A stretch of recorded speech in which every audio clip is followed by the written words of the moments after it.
Okay, on Saturday, the defense filed a motion to determine competency to proceed. Based upon that motion, the court ordered that the defendant to be examined by 3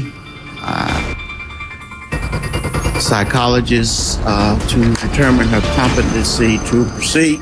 Based upon the reports that the court has reviewed, the court will find that the defendant is competent to continue to proceed. It was a cliffhanger over the weekend. Saturday, everything came to a grinding halt in the Orange County Courthouse. Under seal, nobody knew why. Today, it was revealed. Another big moment inside that courtroom happened early on. It was all about the competency of Caley Anthony.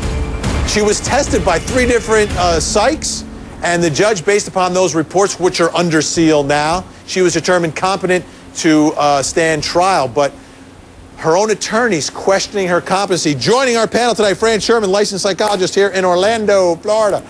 Great to see you, Fran. How about this? At this time, something happened. Some confidential communication between Caley Anthony and her attorneys prompted them to say, wait a minute, Judge, we need to have her tested for competency.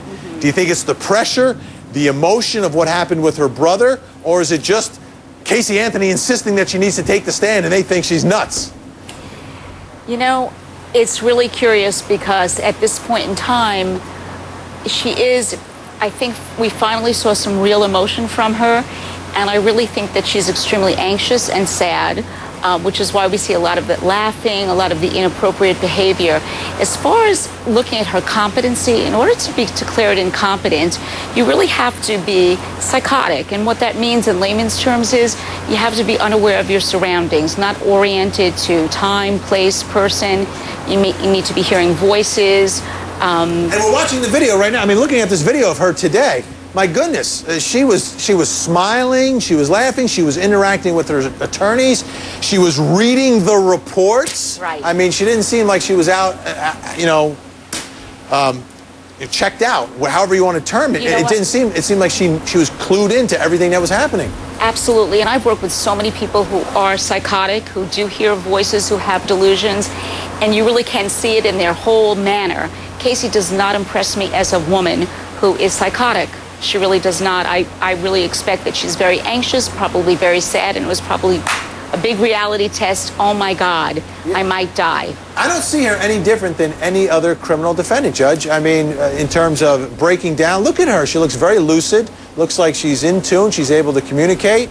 She has a range of emotions. Well, 2 things. One is, we're not seeing behind the scenes. Before trial, she could have just gone, I can't take this anymore, I can't talk to you about this case, I don't want to hear another thing. They might have requested competency.